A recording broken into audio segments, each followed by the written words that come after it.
ബലാത്സംഗ കേസിൽ പ്രതി ചേർക്കപ്പെട്ടതിനെ തുടർന്ന് ഒളിവിൽ പോയിരിക്കുന്ന രാഹുൽ മാങ്കൂട്ടം ഇപ്പോഴും ഒളിവിൽ തന്നെ തുടരുകയാണ്. എന്നാൽ സമീപ ദിവസങ്ങളിൽ പുറത്തു വന്നിട്ടുള്ള കോടതി വിധികൾ അയാൾക്ക് താൽക്കാലിക പരിരക്ഷ നൽകുന്നുണ്ട്. ഒന്നാമത്തെ കേസിൽ മുൻകൂർ ജാമ്യം തിരുവനന്തപുരം കോടതിയിൽ തള്ളപ്പെട്ടതിനെ തുടർന്ന് മുതിർന്ന അഭിഭാഷകനായ എസ് രാജീവിൻ്റെ സഹായത്തോടെ രാഹുൽ മാങ്കൂട്ടം ഹൈക്കോടതിയെ സമീപിച്ചിരുന്നു. കേസിൽ വിശദമായ വാദം കേൾക്കണമെന്ന നിലപാടെടുത്ത കോടതി ആ വാദം കേൾക്കുന്ന ഡിസംബർ 15 വരെ രാഹുലിൻ്റെ അറസ്റ്റിന് തടയിടുകയും ചെയ്തിട്ടുണ്ട്. രണ്ടാമത്തെ കേസിൽ തിരുവനന്തപുരം സെഷൻസ് കോടതി വിശദമായ വാദം കേട്ടതിന് ശേഷം രാഹുലിന് ഉപാധികളോടെ മുൻകൂർ ജാമ്യം അനുവദിക്കുകയും ചെയ്തു. ഇപ്പോൾ ഈ കേസിൻ്റെ വിധി പ്രസ്താവങ്ങളുമായി ബന്ധപ്പെട്ടു വന്നിട്ടുള്ള ചില വിശദാംശങ്ങളിൽ രാഹുലിനെതിരെ നടന്നിട്ടുള്ള മാധ്യമ ഗൂഢാലോചനയുടെ കൃത്യമായ സൂചനകൾ ഒളിഞ്ഞിരിപ്പുണ്ട്. അതേക്കുറിച്ച് വിശദീകരിക്കുവാനാണ് ഈ വീഡിയോ ചെയ്യുന്നത്. നമുക്കറിയാം, രാഹുലിനെതിരെ ഒന്നാമത്തെ കേസിൽ അതിജീവിത നൽകിയ മൊഴിയുടെ വിശദാംശങ്ങൾ ആ കേസിൽ രാഹുലിൻ്റെ മുൻകൂർ ജാമ്യം തള്ളിക്കൊണ്ടുള്ള വിധിയിൽ പരാമർശിച്ചിട്ടുണ്ട്. അവിടെ അതിജീവിത വ്യക്തമാക്കുന്നത് തൻ്റെ അറിവോ സമ്മതമോ ഇല്ലാതെയാണ് താനും രാഹുൽ മാങ്കൂട്ടവും തമ്മിലുള്ള വാട്സപ്പ് ചാറ്റിൻ്റെ സ്ക്രീൻഷോട്ടുകളും തങ്ങളുടെ സംഭാഷണത്തിൻ്റെ ശബ്ദരേഖകളും മാധ്യമങ്ങളിൽ പ്രത്യക്ഷപ്പെട്ടത് എന്നാണ്. താൻ ഒരു സുഹൃത്തിന് കൈമാറിയ ഈ സംഭാഷണ ശകലങ്ങളും വാട്സപ്പ് ചാറ്റിൻ്റെ സ്ക്രീൻഷോട്ടുകളുമെല്ലാം മാധ്യമങ്ങൾ തൻ്റെ അറിവില്ലാതെ തന്നോട് ചോദിക്കാതെ പ്രസിദ്ധീകരിച്ചു എന്ന നിലപാടാണ് അവർ കൃത്യമായി മൊഴിയിൽ പറഞ്ഞിട്ടുള്ളത്. ഇതിൻ്റെ അടിസ്ഥാനത്തിൽ തന്നെയാണ് താൻ കേസ് കൊടുക്കുവാൻ നിർബന്ധിതയായതെന്നും അവർ പറയുന്നുണ്ട്. അതായത് മാധ്യമങ്ങളിലൂടെ ഇത്തരം ഒരു വാർത്ത അല്ലെങ്കിൽ സംഭാഷണം പുറത്തു വന്നതോടെ തനിക്ക് നേരെ വലിയ രീതിയിലുള്ള സൈബർ അധിക്ഷേപം ഉണ്ടായെന്നും തൻ്റെ ഭാഗത്തെക്കുറിച്ച് വിശദീകരിക്കുവാൻ സാമൂഹ്യ സമ്മർദ്ദത്തിൻ്റെ പേരിൽ താൻ നിർബന്ധിതയാകുമായിരുന്നുവെന്നുമാണ് ഇരയാക്കപ്പെട്ട പെൺകുട്ടിയുടെ നിലപാട്.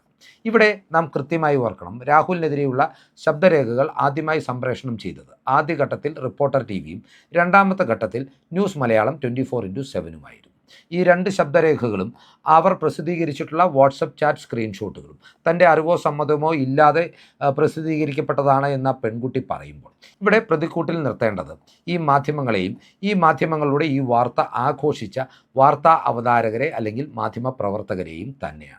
രണ്ട് സ്വകാര്യ വ്യക്തികൾ തമ്മിൽ ബന്ധത്തിലായിരുന്ന രണ്ട് സ്വകാര്യ വ്യക്തികൾ തമ്മിലുള്ള സ്വകാര്യ സംഭാഷണങ്ങളും വാട്സപ്പ് ചാറ്റുകളും അവരുടെ അനുവാദമില്ലാതെ പ്രസിദ്ധീകരിക്കുവാൻ ഈ മാധ്യമങ്ങൾക്ക് അധികാരം കൊടുത്തത് ആരാണ് എന്ന ചോദ്യമാണ് പ്രസക്തമാകുന്നത്. ഇത് വ്യക്തമായും രണ്ട് വ്യക്തികളുടെയും സ്വകാര്യതയിലേക്ക് കടന്നു കയറുന്ന ക്രിമിനൽ കുറ്റമാണ്, മൗലിക അവകാശങ്ങളുടെ ലംഘനമാണ്. അത്തരത്തിൽ പ്രവർത്തിക്കുവാനുള്ള ഒരു അധികാരങ്ങളും നമ്മുടെ നാട്ടിലെ മാധ്യമങ്ങൾക്കില്ല എന്ന വസ്തുത നാം ഓർക്കേണ്ടതുണ്ട്. ഒന്നാമത്തെ കേസിലെ ജാമ്യാപേക്ഷയുമായി ബന്ധപ്പെട്ട് രാഹുലിന് വേണ്ടി രാഹുലിനെ അഭിഭാഷകൻ നിർത്തിയ ചില വാദമുഖങ്ങളും ഇവിടെ നാം ഓർത്തെടുക്കേണ്ടതുണ്ട്. അതായത് രാഹുലിൻ്റെ അഭിഭാഷകൻ പറയുന്നതനുസരിച്ച് രാഹുലും ഈ പെൺകുട്ടിയും തമ്മിലുള്ള ബന്ധത്തിൽ ഉലച്ചിൽ ശക്തമായത് ഈ സംഭാഷണങ്ങളും വാട്സപ്പ് ചാറ്റ് സ്ക്രീൻഷോട്ടുകളും പുറത്തു വന്നതോടെയാണെന്നാണ്.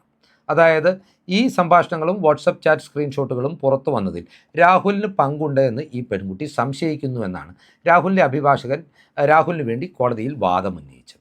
അതായത് രാഹുലിനെ ഈ കേസിൽ സംശയനിഴലിൽ നിർത്തുവാനും ഇരയുടെ എതിർപ്പാളയത്തിൽ ഉറപ്പിക്കുവാനും മാധ്യമങ്ങൾ ഗൂഢാലോചന നടത്തി എന്ന് വേണമെങ്കിലും ഇതിനെ വ്യാഖ്യാനിക്കാം. അപ്പോൾ ലക്ഷ്മി പത്മയും അരുൺകുമാറും ഇവർ പ്രതിനിധീകരിക്കുന്ന മാധ്യമ സ്ഥാപനങ്ങളും ഈ ശബ്ദരേഖകൾ പുറത്തുവിട്ടുകൊണ്ട് നടത്തിയ മാധ്യമ വിചാരണ തന്നെയാണ് ഈ പെൺകുട്ടിയെ പരാതി കൊടുക്കുവാൻ നിർബന്ധിതയാക്കിയത് എന്ന വിലയിരുത്തലിലേക്കാണ് ഈ ഘട്ടത്തിൽ നമുക്കെത്താൻ സാധിക്കുക. ഇനി രണ്ടാമത്തെ കേസുമായി ബന്ധപ്പെട്ടും ഇത്തരം സുപ്രധാനമായ വിവരങ്ങൾ തന്നെയാണ് കോടതി വിധിയിലും കോടതിയുടെ നിരീക്ഷണങ്ങളിലും ഉൾപ്പെട്ടിട്ടുള്ളത്. അതായത് രണ്ടാമത്തെ കേസെന്ന് പറയുന്നത് KPCC പ്രസിഡന്റിന് ലഭിച്ച ഒരു ഇമെയിൽ പരാതിയിൽ നിന്നാണ് ഉത്ഭവിക്കുന്നത്.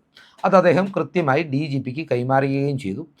DGPക്ക് KPCC പ്രസിഡന്റ് കൈമാറിയ ഇമെയിൽ പരാതിയുടെ അടിസ്ഥാനത്തിൽ രാഹുലിനെതിരെ പോലീസ് ഇരയുടെ മൊഴിയെടുക്കുന്നതിന് മുമ്പേ തന്നെ രണ്ടാമത്തെ FIRും രജിസ്റ്റർ ചെയ്യുകയായിരുന്നു. രാഹുലിൻ്റെ ഒന്നാമത്തെ കേസിൻ്റെ മുൻകൂർ ജാമ്യാപേക്ഷയുടെ വിധി പറയുന്നതിൻ്റെ തലേന്നാണ് ധൃതി പിടിച്ച് ഇത്തരത്തിൽ മൊഴി പോലും രേഖപ്പെടുത്താതെ അയാൾക്കെതിരെ FIR രജിസ്റ്റർ ചെയ്തിട്ടുള്ളത്. ഇവിടെ KPCC പ്രസിഡന്റിന് പരാതി ലഭിച്ച അതേ സമയത്ത് തന്നെ ഈ പരാതിയുടെ കോപ്പി മാധ്യമങ്ങൾക്ക് ചോർന്നു കിട്ടുകയും അവർ പ്രസിദ്ധീകരിക്കുകയും ചെയ്തു. അതായത് ഇവിടെയും ഉദ്ദേശശുദ്ധി വളരെ വ്യക്തമാണ്. KPCCയെ ഈ പരാതി പോലീസിന് കൈമാറുവാൻ സമ്മർദ്ദത്തിലാക്കുക എന്ന ലക്ഷ്യത്തോടു കൂടി തന്നെയാണ് പരാതിയുടെ കോപ്പി അതേ സമയത്ത് തന്നെ മാധ്യമങ്ങൾക്ക് എത്തിച്ചു നൽകിയത്. അതേപോലെ രാഹുലിനെതിരെ പരാതി നൽകുവാനുള്ള രണ്ടാമത്തെ പരാതിക്കാരിയുടെ ഉദ്ദേശശുദ്ധിയെക്കുറിച്ച് അവരുടെ മൊഴികളിൽ തന്നെ നിറഞ്ഞു നിൽക്കുന്ന വൈരുദ്ധ്യങ്ങളും കൂടി ചൂണ്ടിക്കാണിച്ചുകൊണ്ടാണ് രണ്ടാമത്തെ കേസിൽ രാഹുലിന് തിരുവനന്തപുരം സെഷൻസ് കോടതി മുൻകൂർ ജാമ്യാപേക്ഷയിൽ അനുകൂലമായ തീരുമാനം എടുത്തിട്ടുള്ളത്. അതായത് അവർ പല ഘട്ടത്തിലും മൊഴി നൽകിയ പല ഘട്ടത്തിലും പല കാരണങ്ങളാണ് ഈ പരാതിക്ക് ആധാരമായി സമർപ്പിച്ചിട്ടുള്ളത്. മറ്റൊരു പ്രധാനപ്പെട്ട വസ്തുത എന്ന് പറയുന്നത് ക്രൂരമായ ലൈംഗിക പീഡനത്തിന് ഇരയാക്കപ്പെട്ട ശേഷവും ഈ പെൺകുട്ടി രാഹുലുമായി ബന്ധം തുടർന്നു എന്നതിൻ്റെ സാധൂകരണം പ്രോസിക്യൂഷൻ ഹാജരാക്കിയ വാട്സപ്പ് ചാറ്റ് സ്ക്രീൻഷോട്ടുകളിൽ തന്നെ ഉണ്ട് എന്ന നിലപാടിലേക്കും കോടതി എത്തുന്നു എന്നതാണ്. അതായത് ഉഭയസമ്മത പ്രകാരമുള്ള ഒരു ലൈംഗിക ബന്ധമാണ് അവിടെ നടന്നിട്ടുള്ളതെന്ന് കോടതിക്ക് ഏറെക്കുറെ ബോധ്യപ്പെട്ടു എന്ന വിലയിരുത്തലിലേക്ക് വേണമെങ്കിൽ നമുക്ക് എത്തിച്ചേരാവുന്നതാണ്. ഈ ഘട്ടത്തിൽ കേരളം സുപ്രധാനമായും ചർച്ച ചെയ്യേണ്ടുന്ന വിഷയം നമ്മളുടെ മാധ്യമങ്ങൾ അതിർവരമ്പുകൾ ലംഘിക്കുന്നുവോ എന്നതാണ്.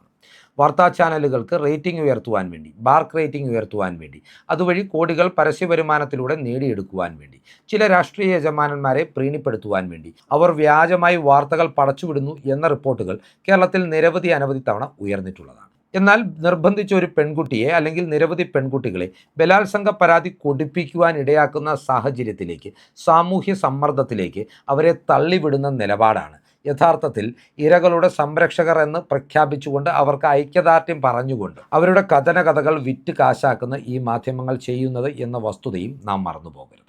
ഇവിടെ ലക്ഷ്മി പത്മയും ഡോക്ടർ അരുൺകുമാറും ഉൾപ്പെടെ രാഹുൽ വിചാരണയ്ക്ക് മുൻകൈ എടുത്തിട്ടുള്ള മാധ്യമങ്ങൾ അതിനാൽ തന്നെ കൃത്യമായി മറുപടി പറയേണ്ടതുണ്ട്. അവർ നിയമത്തിന് മുന്നിൽ വരേണ്ടതുണ്ട്. സ്വമേധയാ എന്താണെങ്കിലും കേരള പോലീസ് അവർക്കെതിരെ കേസെടുക്കില്ല. പക്ഷേ രാഹുലോ രാഹുലിൻ്റെ അഭിഭാഷകരോ രാഹുലിൻ്റെ അനുയായികളോ ഈ വിഷയത്തിൽ നിയമ നടപടികൾ ആവശ്യപ്പെട്ടുകൊണ്ട് വരും ദിവസങ്ങളിൽ രംഗത്ത് വരുവാനുള്ള സാധ്യതകളും സജീവമാണ്. ഇവിടെ എന്തുകൊണ്ടാണ് റിപ്പോർട്ടറിൻ്റെയും ന്യൂസ് മലയാളം 24/7ൻ്റെയും ഡോക്ടർ അരുൺകുമാറിൻ്റെയും ലക്ഷ്മി പത്മയുടെയും പേരുകൾ എടുത്തു പറയുന്നത് എന്ന് ചോദിച്ചാൽ ഈ രണ്ട് സുപ്രധാനമായ തെളിവുകളും ആദ്യമായി പുറത്തുവിട്ടത് ഈ രണ്ട് ചാനലുകളാണ്.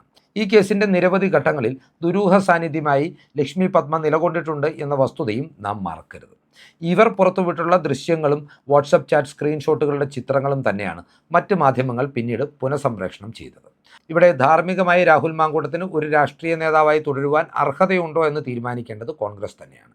കാരണം അവിവാഹിതനായ അയാൾക്ക് നിരവധി പെൺകുട്ടികളുമായി ബന്ധമുണ്ടായിരുന്നു, അതിലൊരാൾ മറ്റൊരാളുടെ ഭാര്യയായിരുന്നു എന്നുള്ള കാര്യങ്ങൾ വിലയിരുത്തുമ്പോൾ കോൺഗ്രസ്സിന് അയാൾക്കെതിരെ എടുത്തിട്ടുള്ള നടപടികളിൽ ഒരു സാധൂകരണം ഉണ്ടാകും. ഇതിനെല്ലാം ഉപരിയായി അയാൾക്കെതിരെ 2 ബലാത്സംഗ കേസുകൾ രജിസ്റ്റർ ചെയ്തിട്ടുള്ളത് കൊണ്ട് തന്നെ കോൺഗ്രസ് ഈ അച്ചടക്ക നടപടി എടുത്തതിനെയും സാധൂകരിക്കുവാൻ കഴിയും. ധാർമ്മികമായി രാഹുൽ മാങ്കൂട്ടത്തിൻ്റെ ഭാഗത്തു നിന്ന് ചില മൂല്യച്യുതികളും പാളിച്ചകളും സംഭവിച്ചു എന്നതും വസ്തുതയാണ്. എന്നാൽ നാം ഓർക്കണം, രാഹുൽ പറഞ്ഞിട്ടുള്ള നിലപാട് കൃത്യതയോടുകൂടിയുള്ളതാണ് എന്ന് ഈ ഘട്ടത്തിൽ നാം തിരിച്ചറിയേണ്ടതുണ്ട്. താൻ ഈ രാജ്യത്തെ ഒരു നിയമങ്ങളും ലംഘിച്ചിട്ടില്ല എന്നതാണ് രാഹുലിൻ്റെ നിലപാട്. രാഹുലിൻ്റെ നിലപാടിൽ ഏറെക്കുറെ ഒരു സത്യസന്ധതയുണ്ട് എന്ന് നാം വിലയിരുത്തേണ്ട ഘട്ടത്തിലേക്കാണ് കാര്യങ്ങൾ എത്തുന്നത്. അതായത് 2 പെൺകുട്ടികളുമായി, ഇപ്പോൾ പുറത്തു വന്നിട്ടുള്ളത് 2 പെൺകുട്ടികളുമായി അയാൾക്ക് ബന്ധമുണ്ടായിരുന്നു. അവരുമായി അയാൾ ശാരീരിക ബന്ധത്തിൽ ഏർപ്പെട്ടിട്ടുണ്ട്.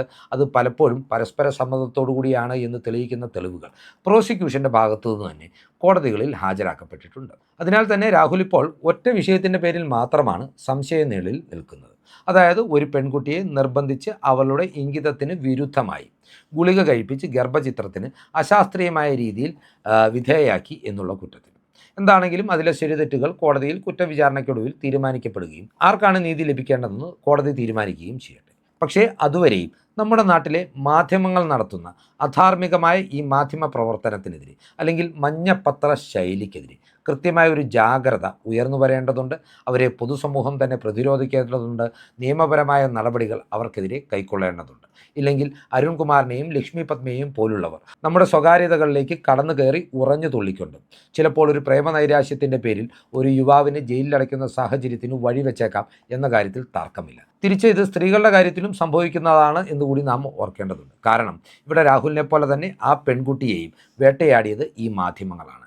അവളുടെ അറിവോ സമ്മതമോ ഇല്ലാതെ അവളുടെ സ്വകാര്യ സംഭാഷണങ്ങൾ സൈബർ ലോകത്തേക്ക് ഇട്ടുകൊടുത്തുകൊണ്ട് അവളെ പിച്ചു ചീന്തുവാൻ ആഹ്വാനം നൽകിയത് ഈ മാധ്യമങ്ങൾ തന്നെയാണെന്നുള്ള ചിന്ത പ്രേക്ഷകർക്കായി പങ്കുവെച്ചുകൊണ്ട് ഈ വീഡിയോ ഇവിടെ അവസാനിപ്പിക്കുകയാണ്. കൂടുതൽ രാഷ്ട്രീയ വാർത്തകൾക്കും വിശകലനങ്ങൾക്കുമായി ഞങ്ങളുടെ ചാനൽ സബ്സ്ക്രൈബ് ചെയ്യുക. നന്ദി.